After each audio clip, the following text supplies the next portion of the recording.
I'm loving having that button to press. That's brilliant. I love the 30 seconds thing.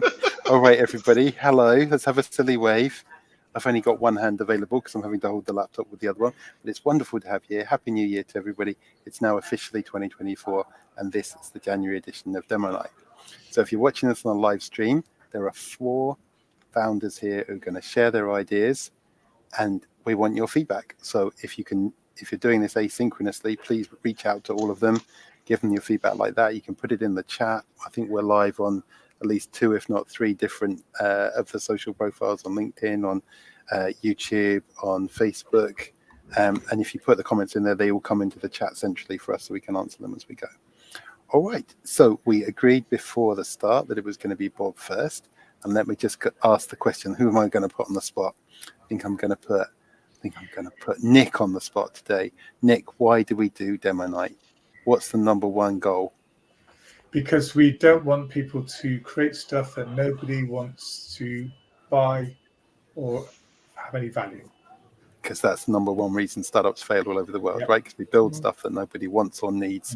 Even really smart people with many dollars at their disposal do that, and we're using Demo Night as a way of stopping that. So the critical feedback that happens from the panel today, the thoughts that come in from anybody who's watching this, either synchronously or asynchronously, all that feedback is stuff that the founders couldn't hear if they weren't in this moment with us today. So they're very brave people, particularly Bob, who's going to start. He's bringing a super early stage idea, and he's just flowing you out there to see what people think. But when you're a founder, it's super hard to hear bad things about your idea. It's always nice to hear everybody say, I love it. But what they're really here to do is to find out if what they're doing is sane, okay, if it's sensible. So let's see what we can do with this, all right? Bob, you've got 5 minutes to hang out with us, share this idea and see what everybody says. And Ori, if it's all right, I'm going to come to you with the honor of the first question for Bob's, all right? So Bob, over to you, my friend. Go for it. Thanks very much, Stu. How do I get the slides up? Nick, you were doing that before. Can you throw those up for me? Perfect. Excellent. Okay. So 52% of executives are discouraging the use of Gen AI. That's come out of the Boston Consulting Group. It's a pretty damn scary statistic. 70% of Gen Z users use Gen AI technologies. That's coming out of Forbes. So you've got a massive disparity in 2 populations there. One is pretty sad when it comes to the idea of where we're taking businesses forward. And one really doesn't give a very surprising picture of where the real world is. That's not the only subject. There are a lot more subjects like that where we have a younger population who are absolutely gagging at the bit and really experienced and ready to use and answer questions on a lot of subjects. So swipe left for value. This is basically creating a population of a network of knowledge and experience, the younger community, pairing them with a network of executives who are seeking that knowledge or are not comfortable with those subjects. It's very simple. It's just a connection platform. So we can connect people in what, yes, is just basically reverse mentoring. The idea being that executive we saw in the statistic who is actively discouraging Gen AI because she does not understand it can be matched with someone who is a superstar in Gen AI that they would normally view as someone junior to them to help them develop their skills. Simple economics to this. It's a free platform for everyone to go on and log on to. And when in a relationship, we would ask an executive to pay something in the region of 600 euros per month. These are Portugal figures. And then we would pay out to the mentor, the younger SME, 200 in order to be in that relationship. And they can connect with each other as much as they want over that month. So it's for that month. And the idea there being is that they will open up a regular discussion, as is normal in any mentoring. But like I say, it is reverse. I'm just going to click through to the next slide. So what's the value proposition there? Okay. So the value, honestly, I want to put on with the mentors, the younger people. The value for the mentees is a lot higher. But for the mentors, the younger population, It's an opportunity to share and be heard and share what they're doing. It's networking for them. They also will get the feedback from the mentee, which is standard mentoring benefits, is that it's always a bilateral arrangement. And they will get that payment. But I've made a point of putting the payment last because it's everything else that comes before it that is, I feel, a lot more valuable to the mentor. And then in phase 2, I'm thinking about bringing in visibility, where we rate mentors, and then people can come in and actually see who the best rated mentors are, and headhunters or something can come in and poach them. From a mentee perspective, the value is obvious. It's delivered. They get that legitimate knowledge experience. They can touch a generation that they might not normally touch. And the cost is far, far lower than consultants who will come in and give them advice that is not necessarily, coming from the heart. Okay. In order to get this market together for an MVP and pilot, my idea is to bring in university alumni. So going to a business school and saying, can I have all of your post-MBAs who are now 2 years out and connect with them? And can I have your executive program alumni as well and connect with them and start putting them together immediately and giving them the opportunity to create these connections? So basically, in a summary there, it is reverse mentoring, it's scaling it. It's making a reverse mentor easy to find, easy to connect, and giving significant value to the mentee. It is anonymous optional, so stories can't get out that so-and-so CEO knows nothing about Gen AI and is being mentored. It's cheap for the mentee, very, very cheap, but it's high value adding for the mentor. That's all I had for you. I kept within my 5 minutes, I hope. So I will just take red teaming from everyone. I'd love to hear your constructive. Come on, more friendly than that, Bob, or more friendly than that. Come on, Ori, what question have you got? Every reason it is to work. You kept to the 5 minutes brilliantly. That was perfect. And by the way, I love this idea. I'm into this kind of reciprocal learning. My top question for you was that, of course, this relies on very senior people coming to the realization that they have a knowledge gap, which isn't always obvious. So what have you thought about in terms of supporting those very experienced and senior people to kindly and in a very friendly manner come to the realization that actually how they've always done things isn't necessarily how the world works right now, and that they do need to learn about new technologies and new ways of working? Yeah, so I see we've got quite a lot of populations here. We have like the billion plus, where we are probably looking at executives who are quite stuck in their ways and probably don't realize their blind spots. With respect to that, maybe route in through CHROs and selling a packet, so they can actually distribute that out and start marketing it internally for that kind of thing. Then we've got the sub billions, who are probably the CEOs who are still in that period of extreme growth, who probably are a bit more realizing of the blind spots that they've got. But rather than tap dancing entirely around your question, I don't have the full answer to that, to be quite honest. I'm just leaning it very much on my experience of having come straight out of a corporate. This is something where there's a lot of people facing a lot of blind spots at the moment, and I think there are plenty of people out there who realize they need some help, especially with the speed that things are changing. All right, well, we've got something quite unique here. Obviously, Sahil, you potentially would be one of the people, when you're in an interesting space in between the two camps here, right? But you would potentially be asked to be mentoring a senior exec about AI and things that are going on right now. What do you think of this idea? Is it something you'd be interested in? I think it sounds interesting for sure. And I guess, yes, to be a mentor, yes, that's definitely doable and something that is of interest. I think Ori's question was interesting because I guess finding the people who know these blind spots is going to be tricky. So I was just thinking, where is the best place to find people who already are aware of these blind spots? And these are people who are already enrolled in executive training programs, or people who are in training programs already. So maybe like partnering with universities or training programs, which to add this mentoring as a part of the curriculum or the package gives you a ready audience to already like work with in some ways. So maybe that could be a possible source of customers essentially on day one. Thank you for that. All right, Rachel, question for Bob, and then we'll close out with Pedro.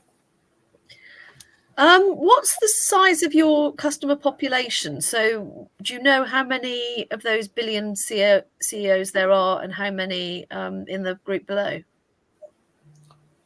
I'll be brutally honest with you, Rachel. It's too early for that, to be quite honest. I really am pitching at the the real idea stage, but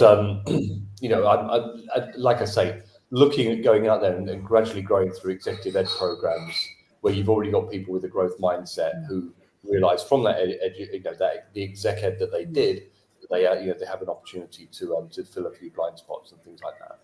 Obviously, Okay, so this is where the mentor population is going to very much outweigh the mentee. yeah, that was what. So flipping that question round, how many mentees makes the business worthwhile for you? Okay, I'm not gonna BS you by trying to answer that at this stage. Good question, though, isn't it, Bob? It's a good question. It's a great question for me to absolutely to work from. Yeah, absolutely. I'm really thinking of taking this through, to alpha pilot with the local university near me.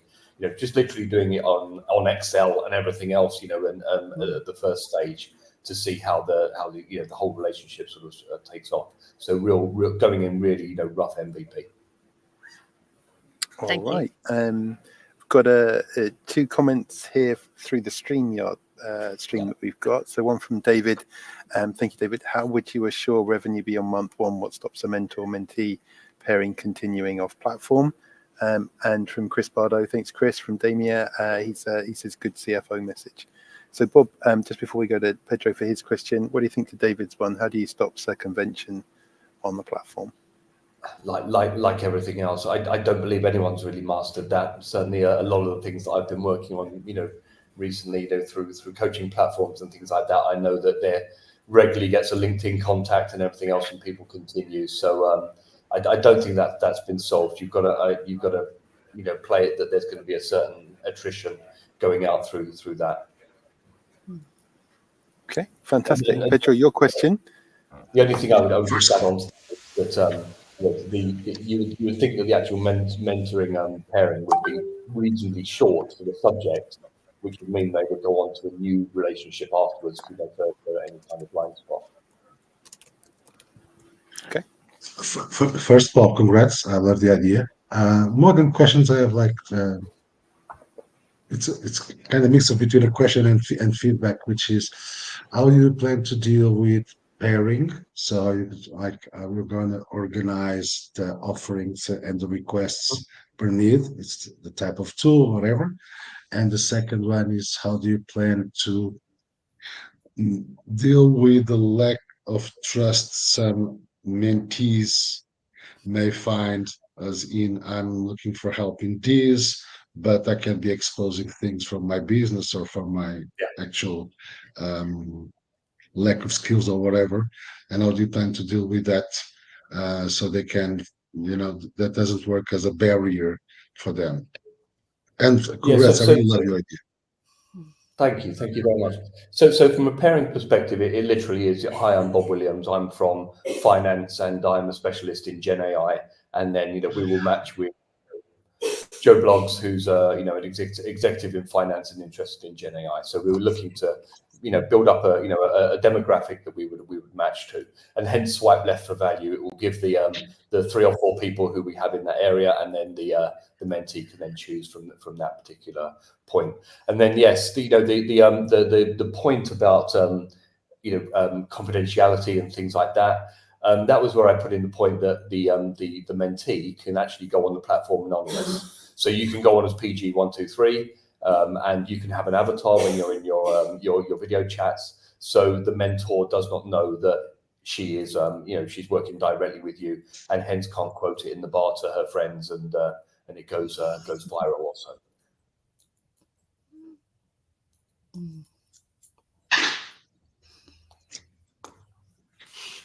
You muted, Sword. Oh, I'm just happily chatting to myself. Sorry about that. Comment in the chat from Daniel. Thanks, Daniel. My 2 cents, you'd need some kind of added value that they don't have or will miss if they move outside. Yeah. Yep. Okay. Noted. All right. Thanks, everybody. Now, look, Barnaby's been the most patient I've ever seen Barnaby be on a live stream. Okay, so let's go in for the second one now. Barnaby, come and tell us everything about Prodigy. And one of your early adopters obviously is on this call today, so it's a nice little join up for the live stream. So let's see what happens. And just remember, he may add comments in as well. I may try to sell you. Hi, everyone. Can everyone see my screen? Yes. Okay, Prodigy is very simple. We sell a SaaS subscription software to recruiting agencies. Recruiting agencies typically follow a client-led process. They're in the business of placing candidates. When clients stop calling because you have a recession or for a bunch of other macro reasons, you start to think, how can you monetize your asset base more efficiently? That's where we come in. So we effectively help recruiting agencies find jobs for their candidates. It's very simple. The agencies add their candidates. We go and find targeted job matches for those candidates, and then we give them the information they need to turn those into opportunities that they can monetize. It's pretty simple. We have about 20 job portals right now that we're tied into. Like I said, the agencies add their talent. We do some AI magic in the background, and we develop these candidate job matches. I'm just going to jump to the product right now and show you what that looks like. So you can see here we have about 31,000 jobs right now in our database, generating these matches for the candidates that I currently have. I'm going to do this in real time, so let's hope it works. I'm going to pull in a resume from an engineer that I have in my on my system here.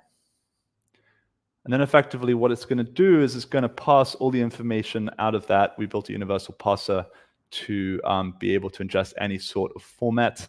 And then what it's going to do is give me the opportunity to just double check that it's picked up the right information, add any additional context, such as I know that this candidate, for example, doesn't want to work in blockchain or wants to relocate to Oslo, Norway. And by doing that, I can kind of turn what starts off as just a resume into a more complete profile. So you can see it's pulled up the resume here on the right. It has the information passed on the left, the key filters. This is an engineer, an AI engineer. So we've got the stack and the role and the different key, hard skills of the engineer, language skills as well. I'm just going to put on the specific career preferences like hate startups. Just to be controversial. Set him to active, and now what I'm going to do is I'm going to hit save. It's going to run this application through those 30,000 jobs that we have in the database, and it's going to try and find the most relevant, most accurate and relevant jobs related to that candidate, this candidate. And in addition, it's going to generate a whole bunch of what we call match intelligence, which is effectively yes, application error, win. It's the perfect demo, mate. It's the perfect demo. Well done. Perfect demo. Look at that. That's the first time that's happened. Okay, so let me jump to my other one that I made earlier. No, so let's try that one more time. Maybe something's going on in the background. So what happens, let me show you what it looks like when it's done. That'll be easier in my 1 minute, 45 seconds remaining. What we're effectively trying to do is generate matches that are much, much more accurate than anything out there like you would find in an applicant tracking system. And what we what we're able to find is nuance between the candidate themselves across all levels. From, let me find an example here. So let's pull this open.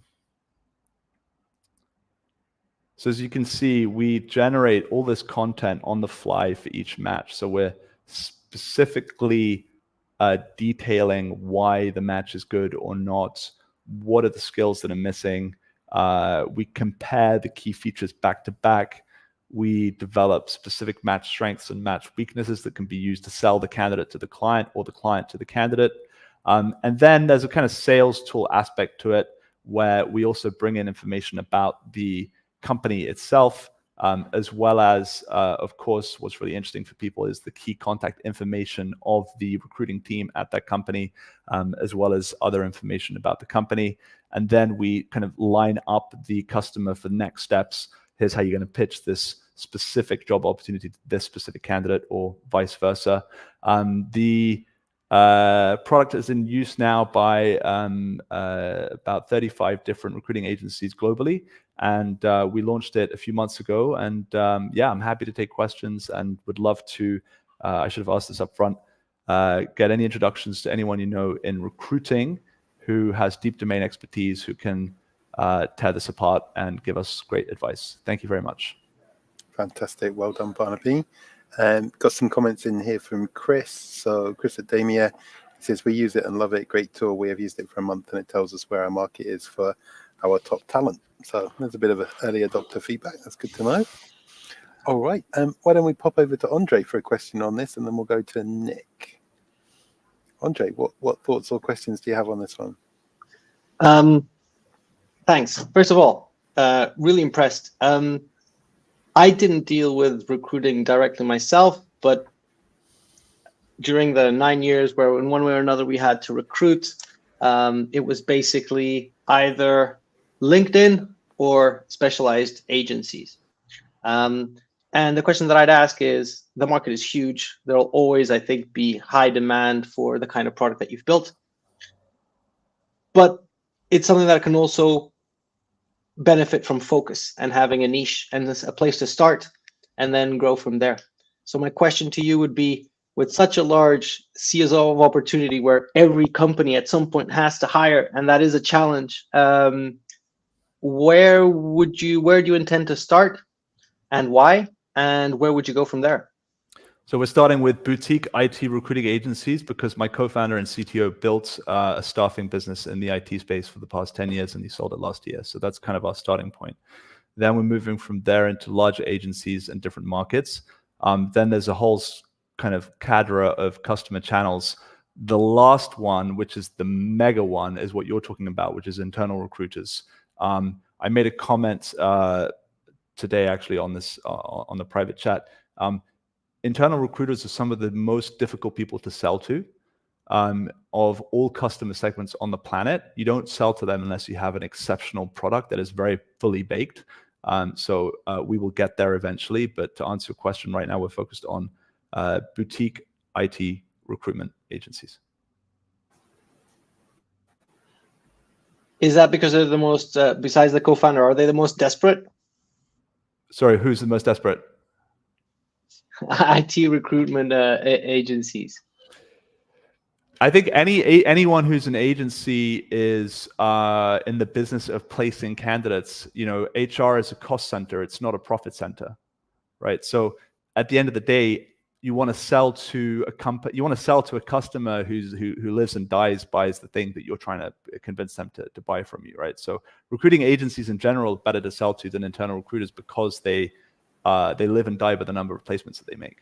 And then there's a whole host of other reasons, but we don't have time for that. But yeah, I think it's there is a lot of money to be made in going to HR and internal recruiting teams.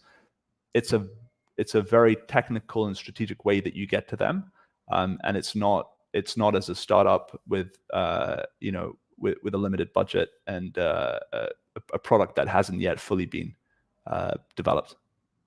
In my humble opinion.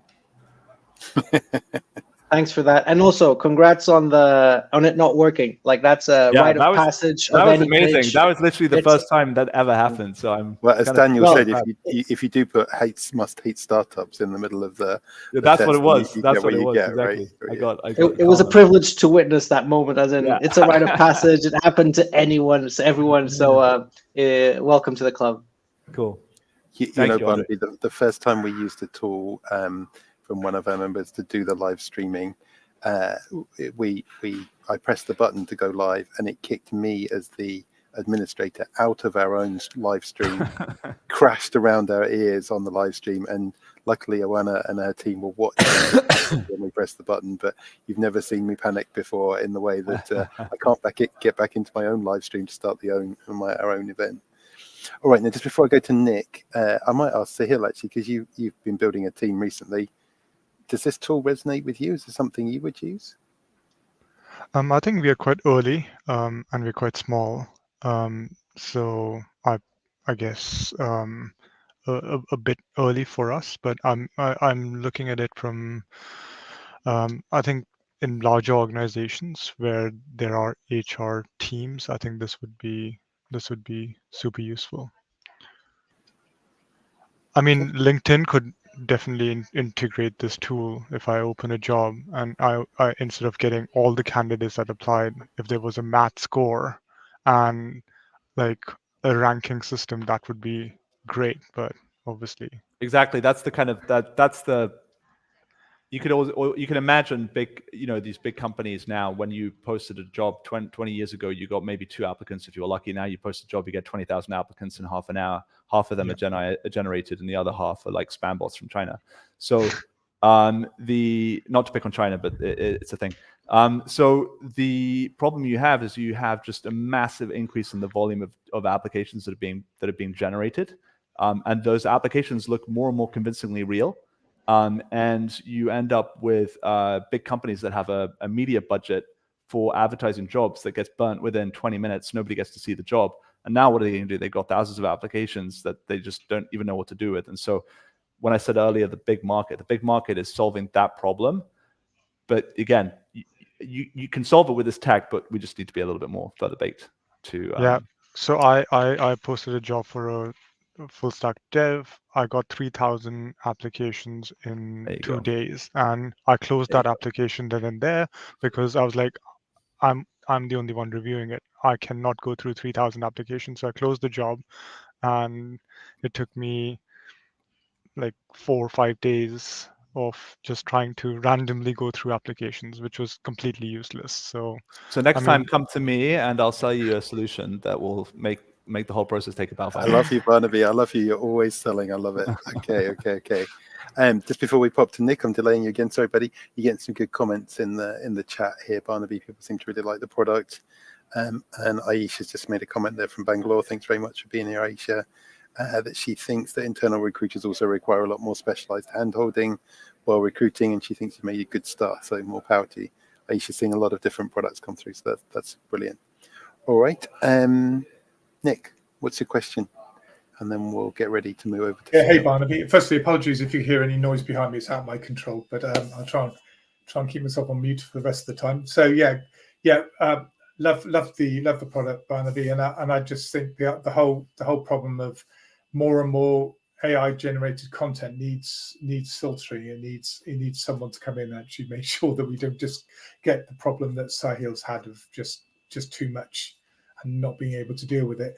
My question was kind of around how well can you protect your IP? Is it easy to copy, or is it something you can kind of protect and steal a march on the competition? So the algorithms and the matching algorithms in the process are all custom built in-house, proprietary. We could IP that. We haven't yet. There's also a data moat, which is very interesting here. So we don't want to just do matching based on resume and job description, right? We want to do matching based on context that sits outside of that information, of those documents. So what does it mean to be a project manager in 2024 in Paris at Amazon versus what does it mean to be a project manager in 2018 in Rome for a different company, right? They mean different things, but that context sits outside the job description and the resume.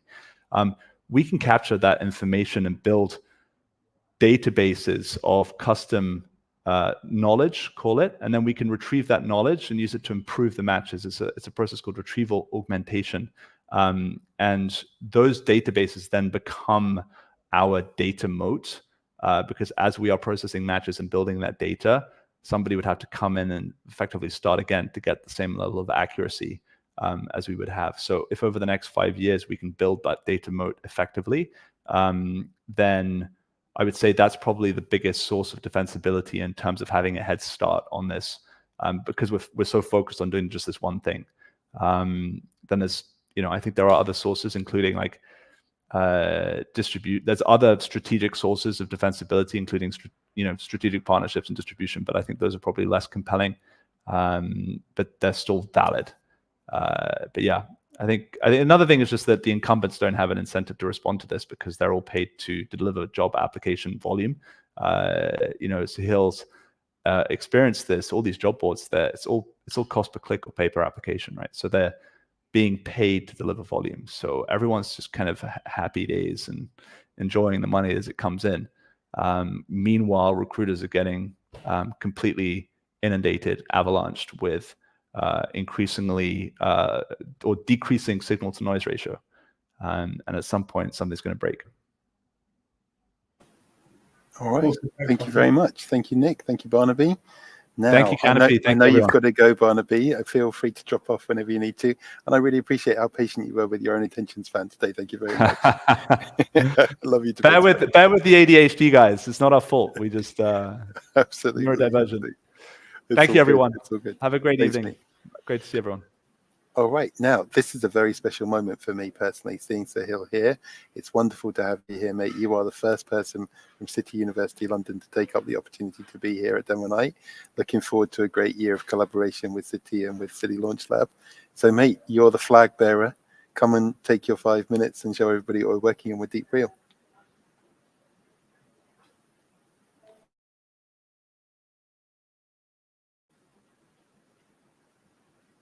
You may, of course, be on mute.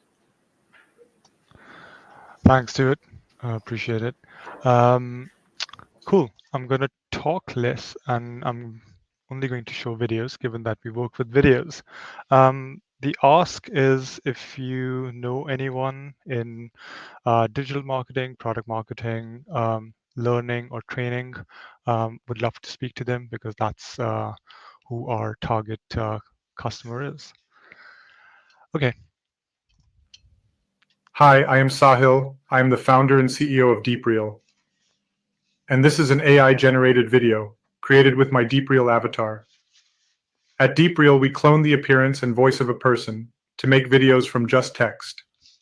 We enable users to create videos for product demos, content marketing, explainer videos, and lots more, without the need for cameras, studios, and actors. Great. So that's what we do, and that was my avatar. That's created with DeepReel. Works in really simple steps. We have a bunch of pre-made avatars that you can use to generate videos. You simply choose your avatar from here. I've chosen my avatar already. You type in text.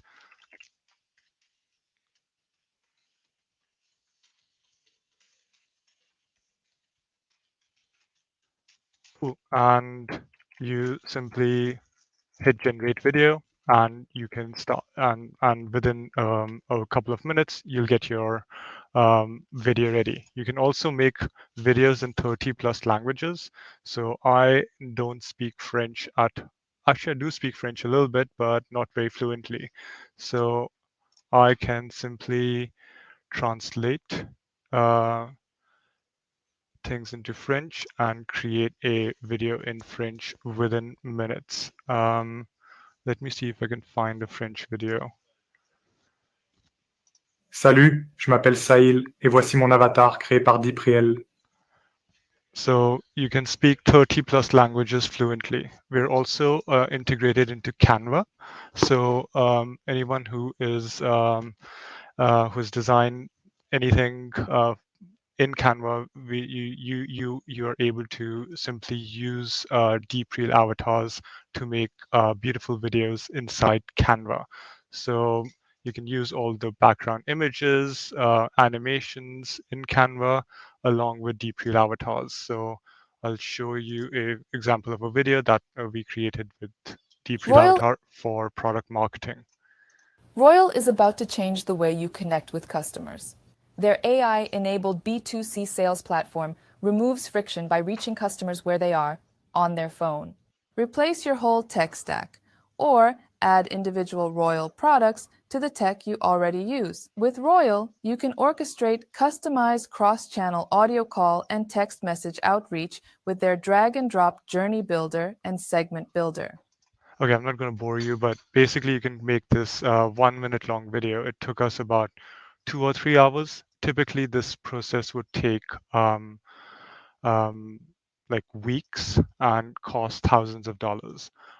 So essentially, you can generate videos for your products, training, learning, or development in essentially hours or minutes rather than days or weeks. You can do it at 90% lower cost. Our videos are generated from $3 a minute, so which is super cheap.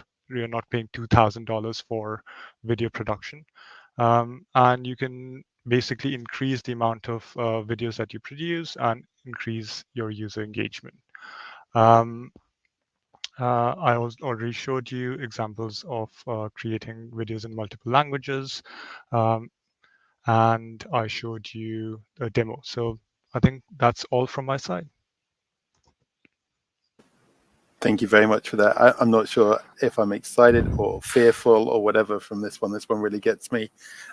Just before we pop to Ori for the first question, Aisha's put a comment in. This is an extremely saturated space with products like HiGen, Synthesia, and a bunch of companies vying for the same pie. Any differentiators compared to those? Yeah, I agree. There is HiGen and Synthesia, definitely there. I think our biggest USP is custom avatars, which are more realistic and well, cheaper and realistic. Those are the two things that we do better than HiGen and Synthesia. But we are bringing in some differentiation very soon. But we'll have to wait for a month and a half for that.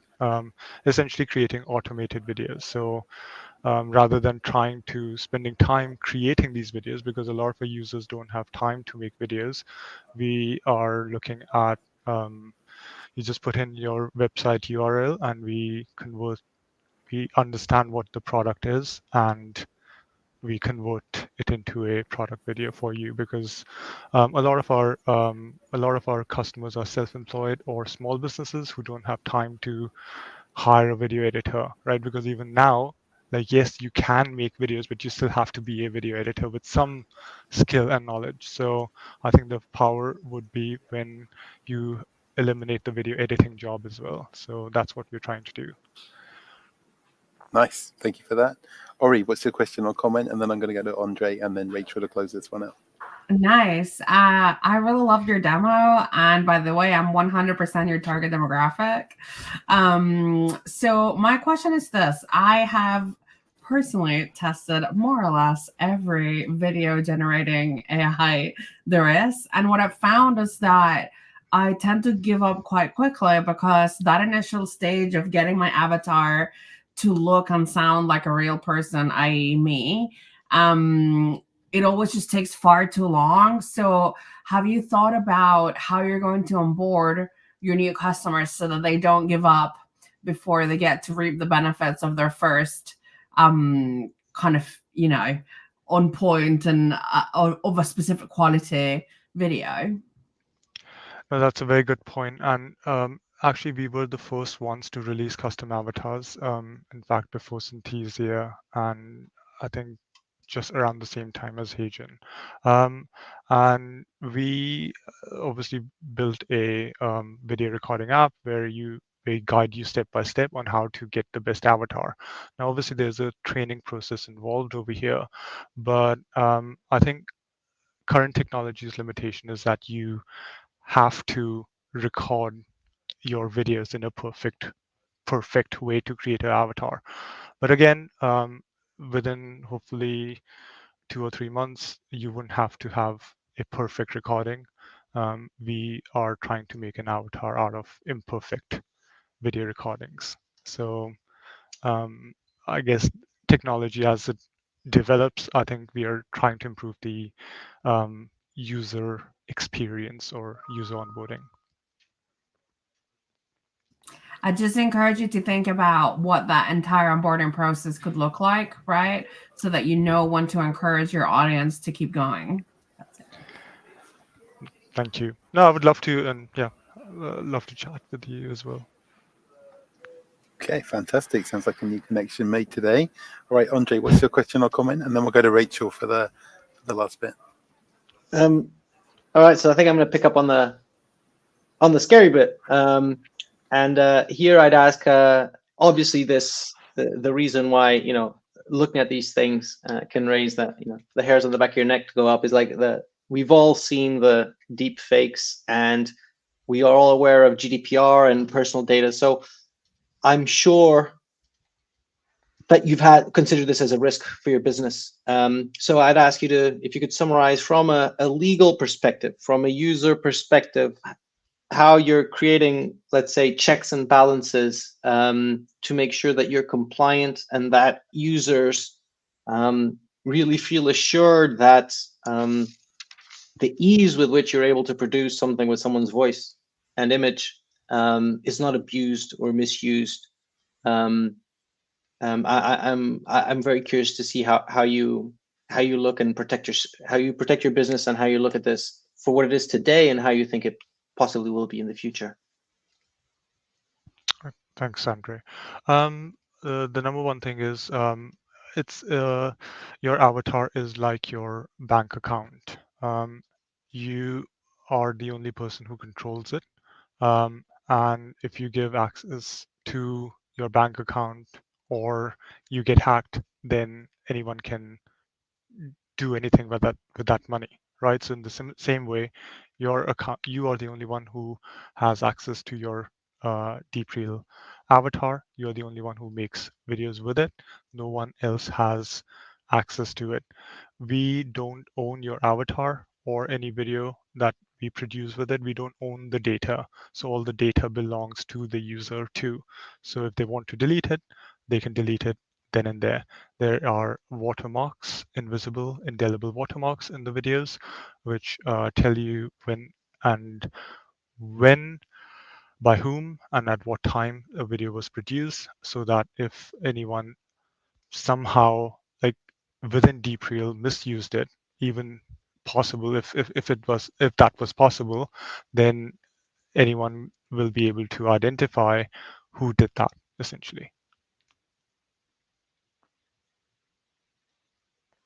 One last question. Do you think this, because you refer to banking, and banking, I think, although we have a similar relationship, the fact is it's highly regulated, and like the government is completely in it, and there's this whole structure that gives us some degree of confidence in banking.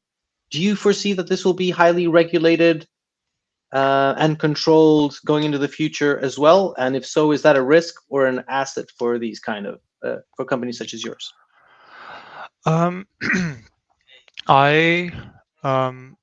can't say whether or not this would be regulated, but I would love to see some regulation around producing videos and deepfake video technology. I think every video, in my personal opinion, to solve the problem of deepfakes, every video created on the internet should be uploaded, whether real or fake, should have information attached to it that this is real or fake and who the creator was.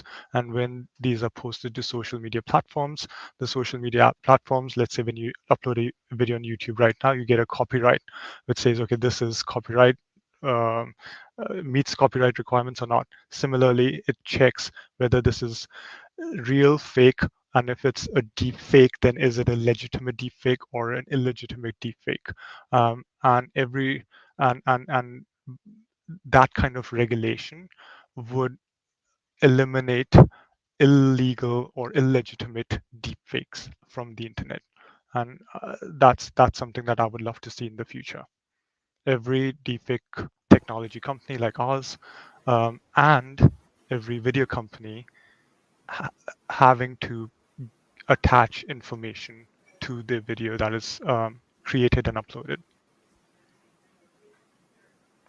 All right, thank you very much. So, great, Mrs. Sestini, we've got time for a quick comment or piece of feedback here, and then we'll move over to Paul. Yeah, my question was, you'd put up a price of $3 per minute for the video, but how does the charging structure actually work? Do you have to pay to make your avatar? Yes, there's an upfront charge to make your avatar. It's only $149 to make your avatar compared to $1,000 that other apps charge. And we do it within like 36 hours, which is 3 times faster than anyone else. And you have a monthly subscription that you buy, which starts at like it's between $10 and $10, $22, $39.99. And does that scale up based on how many videos people need? Yes. Okay. And then do you have plans to step up the charging structure to add more products or services? So at the moment we have, as I mentioned, 10, 22, 39, 99, 199. We will, so we will keep adding more features. We don't want to increase pricing. If anything, we want to retain the price and add more features. Yeah, that sounds good. I'm like Oriana. I'm on your list as a potential client if you'd like some. I don't. You're probably beyond beta testing, but anyway, if you want somebody to trial it out in real life, I'm very happy to do that. Perfect. Would love to. Awesome. Thank you, everybody. Some good comments here from Aisha and Daniel as well, both saying similar things around how this really could work very well for customer support teams, customer service teams, that kind of stuff. So maybe some stuff to reach out to Aisha and Daniel on afterwards, Sahil. But thank you for that. All right, so we're going to close out today with Paul, and I'm going to go to Pedro Guimaraes for the first question on this one, and then Nick. And I think, Ori, if you'd like to close us out with the last question on Paul's stuff today, that'd be brilliant. So, Paul, your 5 minutes, mate. Over to you.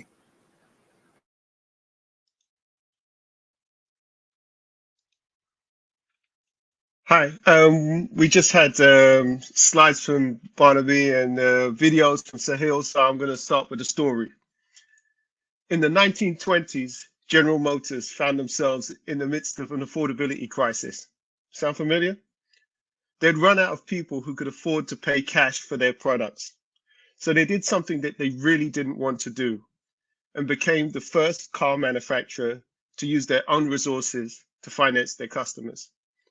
Now car manufacturers like BMW, Ford, and Mercedes finance 80% of their B2C customers with their own finance companies.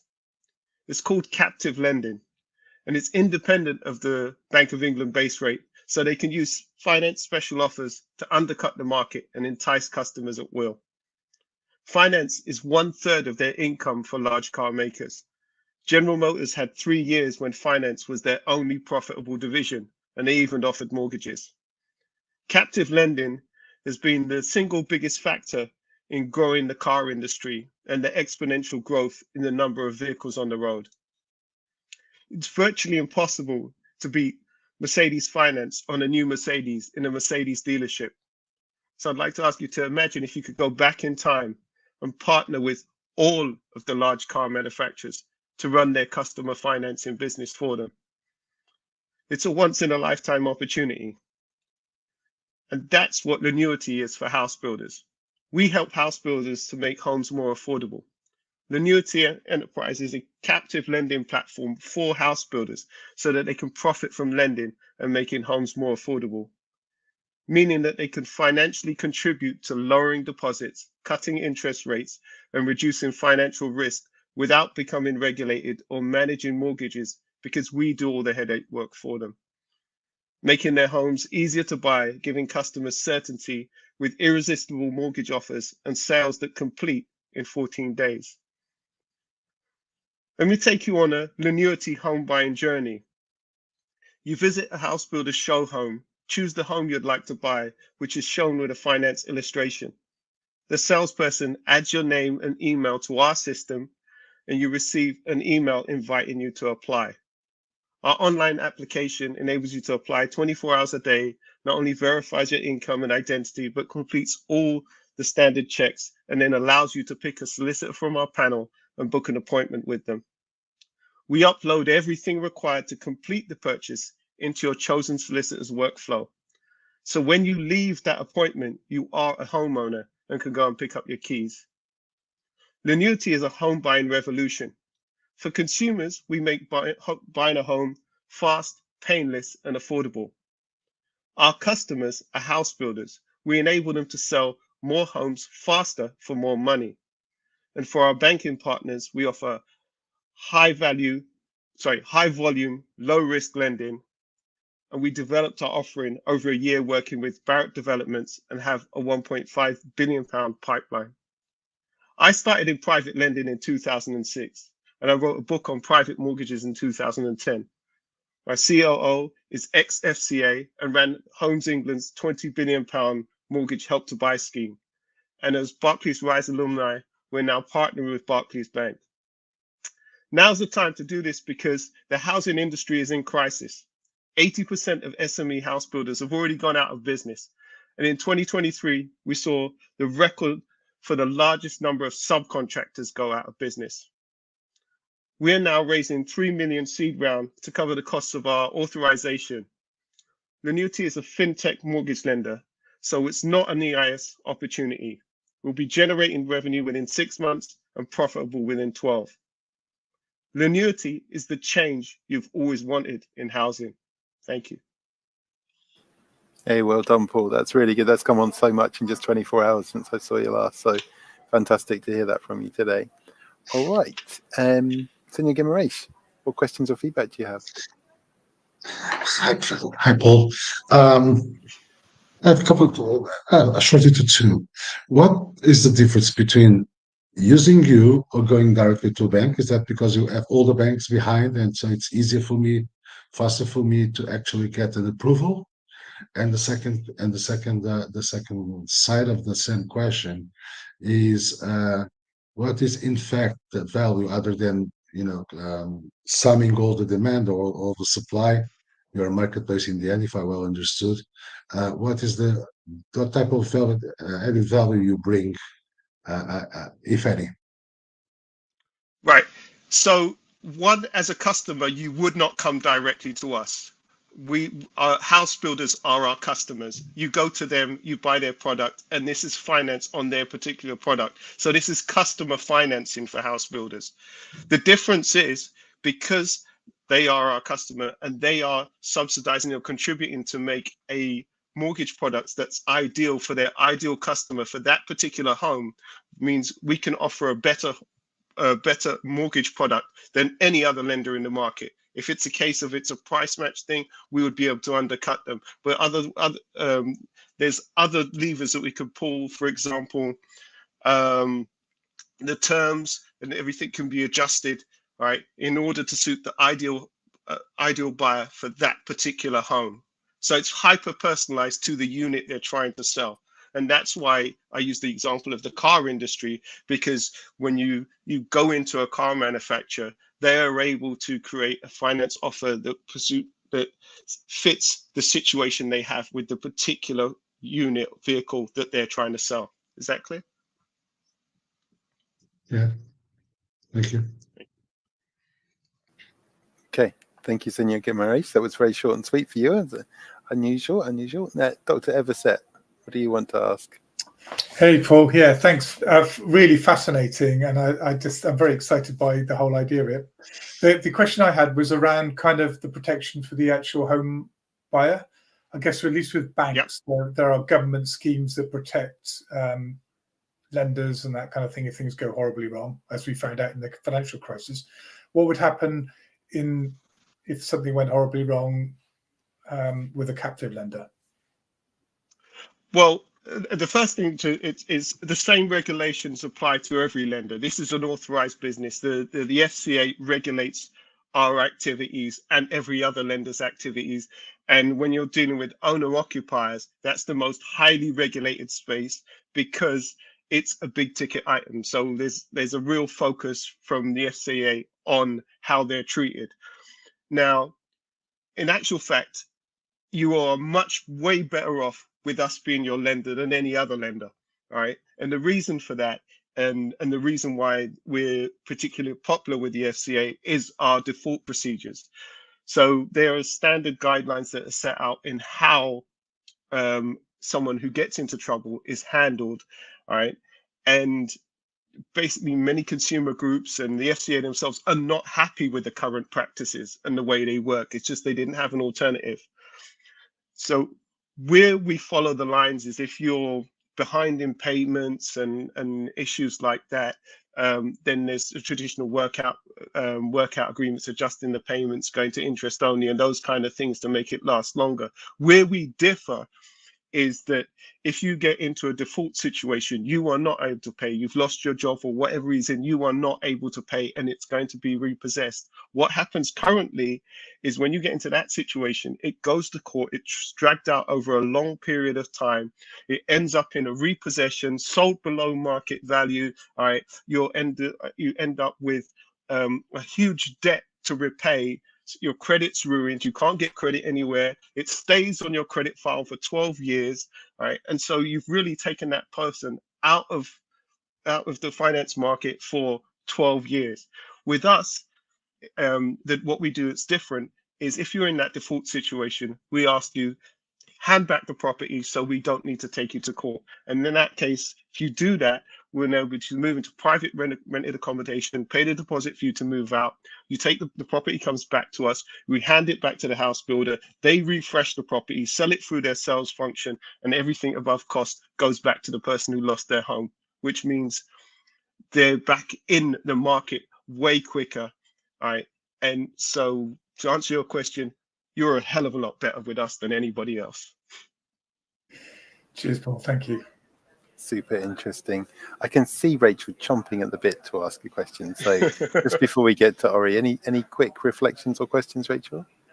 Sorry, my brain's just going with the mechanics of it, really. So effectively, sorry, just at a risk of repeating. So it's like when you go in and buy a car and they say, do you want to buy this with cash or do you want a loan? Here are the terms of our loan. Is that a fair assessment? And then you'll say, okay, you can have this loan for 3.5%, which means it's going to cost you this much a month over your chosen term. So if you're providing better rates than other lenders, how are you making your margin? Right.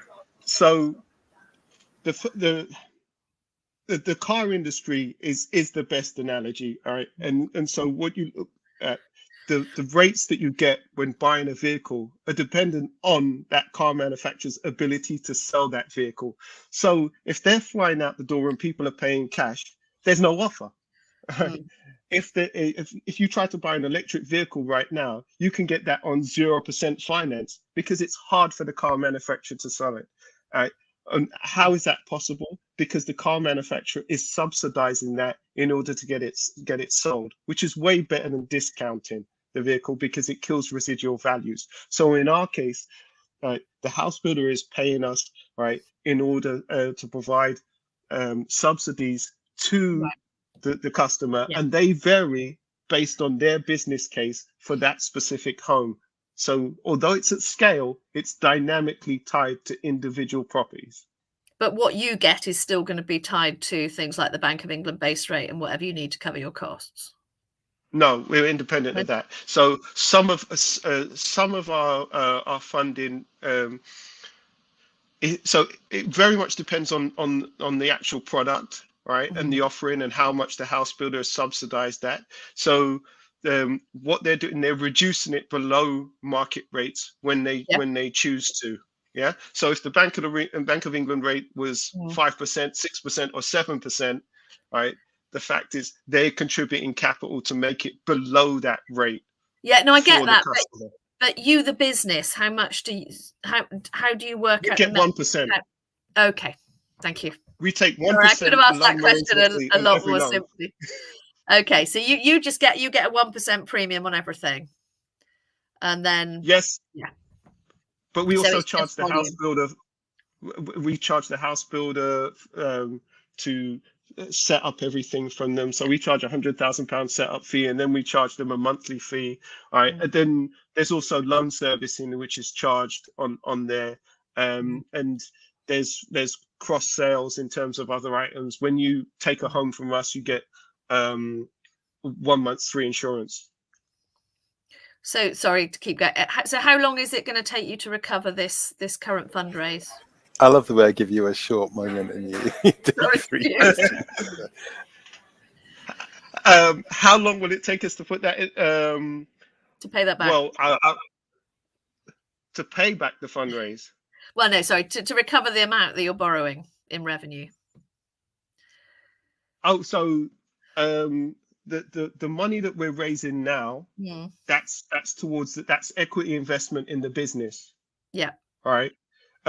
We do have capital raise in which we do, for example, with Barclays, which is to fund borrowers, and the mortgage terms vary. So, someone taking out a loan, they might have that for 12 months, they might have that for 25 or 30 years. All right, but the house builder's money is not tied into that. Yeah, no, understood. You two talk offline. Talk offline. I'll I'm leave that keeping you there up. because everybody needs to get on. Yeah. Ori, your question, and then I'm going to go to Pedro Guimaraes for reflections on the evening. Just not so much of a question, just a reflection, which is that I'd encourage you to also look at aggregating other fees that people have to pay when they buy a new build, because it feels like a perfect opportunity to make one payment. So, for instance, I know that a lot of places have like green spaces maintenance fees that they add to their yearly whatever contribution that you have to make. And I just think this could be such a nice way to simplify everything into one payment that even a fool like me can understand. Thank you. I'll mention it to our customers, because at the end of the day, it comes down to how they want to work things. All right, fantastic. Thank you so much for being here, Paul. It's wonderful to have this kind of contribution at the end of the session. So, Senor Guimaraes, what's the CEO in residence reflection on tonight, the January edition of Demo Night? What's the good, bad, and ugly? Well, I just can't find good and great today, because it's always so inspiring to listen to these founders and their ideas and the way they are fixing the world. And I think today was very special, because tech helping people is something that I really love. And we saw today Bob solving the AI, I'll say, unbalanced future, because people can tackle that, and it turned into an opportunity to cross generation knowledge transfer with power up connections or networking. Barnaby turning bulk applications into really fine-tuned pre-screen things. Sahil that helps, and just creating a future for me. I can subcontract AI to replicate me doing things I don't want to do in an almost real way. So I think the world must be prepared to a lot of Pedros, hanging around somewhere. I'm so scared, and Paul solving it in such an innovative way, as such urgent and real problem, not fixing just the housing need, but also keeping in business a lot of companies and a lot of jobs. And I think today we did great, honestly. We, as in the founders and the opportunity we gave them to showcase themselves in their companies, I'm super, super, super happy and super proud, and congrats to them all. Thank you, Pedro. Any last comments from you, Ori? No, you're all good. Thank you for being here, my friend. Any last comment from you, Rachel? Short comment. Don't go into the Columbo mode. No, I think that was super interesting. There's at least one business I'd like to invest in, so that's always a good sign, I think. Absolutely. And what about you, Dr. Eversett? Any last comment from you? Just to say how impressed with the amount of creativity there is out there in the world, and the way that entrepreneurship looks for ways to make life better. Fantastic. Well, Demo Night's the second Wednesday of each month this year. The next time we'll be together will be Valentine's Day. So I'll bring some chocolates. Let's see how it goes, all right? But if you want to put your idea forward for Demo Night and you're watching the live stream or asynchronously or now, then please come forward, let us know at Canopy. It's howto@canopy.community for the email address, and we'd love to have you. All right, thank you, Paul. Thank you, everybody. See you later. Thank you. Silly wave to say goodbye.